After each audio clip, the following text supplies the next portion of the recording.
अकोला येथे पालकमंत्री कार्यालय सुरू, ॲडव्होकेट आकाश फुंडकर यांच्या हस्ते शुभारंभ।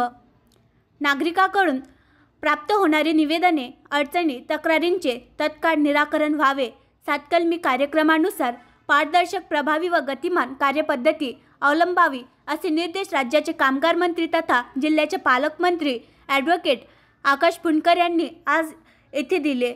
जिल्हाधिकारी कार्यालय परिसरात पालकमंत्री कार्यालय कार्यान्वित करण्यात आले असून जिल्हा नियोजन समितीची बैठक झाल्यानंतर पालकमंत्री ॲडव्होकेट फुंडकर यांनी तिथे उपस्थित राहून नागरिकांची निवेदने स्वीकारली व यंत्रणेला तत्काळ कारवाई करण्याचे निर्देश दिले। यावेळी पालकमंत्र्यांनी कार्यालयातील व्यवस्थेची पाहणी केली। आमदार रणधीर सावरकर, हरीश पिंपळे, अमोल मिटकरी, जिल्हाधिकारी अजित कुंभार, जिल्हा परिषद मुख्य कार्यकारी अधिकारी वैष्णवी बी, जिल्हा पोलीस अधीक्षक बच्चन सिंग यांच्यासह अन्य अधिकारी उपस्थित होते।